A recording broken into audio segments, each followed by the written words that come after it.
ঈদ উল ফিতরের সুন্নাহ কয়টা? আমি ওই যে খন্দকার আব্দুল্লাহ জাহাঙ্গীর স্যারের জন্য দোয়া করি, আল্লাহ যেন তার কবরটা জান্নাতের বাগান বানিয়ে দিই, বলেন আমিন।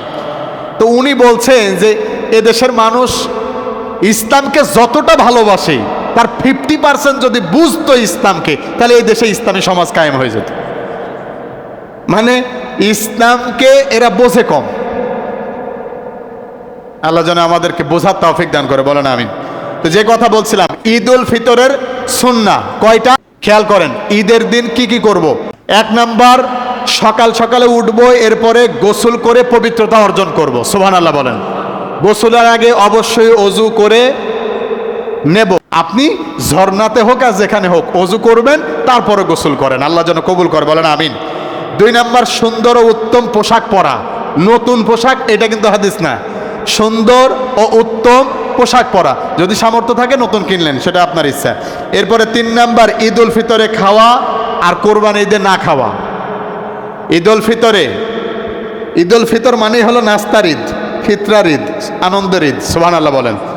একটা খেজুর হলেও মুখে দিয়ে আল্লাহ নবী যাইতেন।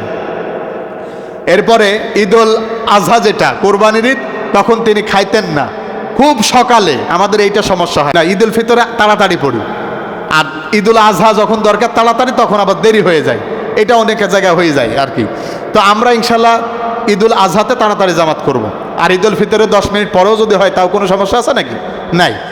তো ঈদ উল আজহাতে আল্লাহ নবী যাইতেন, নামাজ পড়ে আসতেন, আসার পরে কোরবানি জবাই করে ওইখান থেকে 1 টুকরা গোশত নিয়ে রান্না করে তারপরে খাইতেন।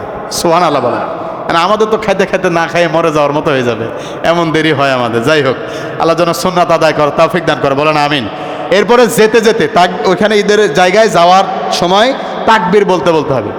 তবে এইটা ঈদ উল আজহার মতো জোরে জোরে বলার দরকার নেই, নিজের সশব্দে বললেই হবে। কি তাকবীর যেন? আল্লাহু আকবার, আল্লাহু আকবার, লা ইলাহা ইল্লাল্লাহু, আল্লাহু আকবার, আল্লাহু আকবার, ওয়ালিল্লাহিল হামদ। এইটা। এরপরে 5 নাম্বার, যাওয়া আসার রাস্তা পরিবর্তন করা। আমরা যখন যাব চেষ্টা করব একটু আগে এই দিক দিয়ে ঢুকে এমনি দিয়ে বেরিয়ে আসার জন্য। এটা সুন্নাত আদায় হয়ে যাবে। আর যদি কোনো দুস্থ মানুষ সামনে পড়ে যায়, তাকে সাহায্য করা, আল্লাহ কবুল করে, বলেন আমিন। এরপরে 6 নাম্বার, পায়ে হেঁটে ঈদগাহে যাওয়াটাই সুন্নাহ। কিসে হেঁটে? যদি আপনি পায়ে হেঁটে যান, এই যে জুমার দিন আসছেন পায়ে হেঁটে, যত পায়ের কদম পড়েছে, কদমে কদমে আল্লাহ সওয়াব দান করেছেন, 10 করে সুবহানাল্লাহ। এরপরে আসেন 7 নাম্বার, ঈদগাহের শিশুদেরকে নিয়ে যাওয়ার জন্য। এবার 8 নাম্বার, সুগন্ধি ব্যবহার করা। এটা যে কোনো সুগন্ধি হতে পারে, সুগন্ধি ব্যবহার করে আমরা যাব। রাসূলুল্লাহ সাল্লাল্লাহু আলাইহি ওয়াসাল্লামের সুন্নাহ হলো সুগন্ধি ব্যবহার করে ঈদের ময়দানে যাওয়া। আল্লাহ যেন আমাদেরকে সেই সুন্নাহ অনুপাতে চলার তৌফিক দান করে, বলেন আমিন।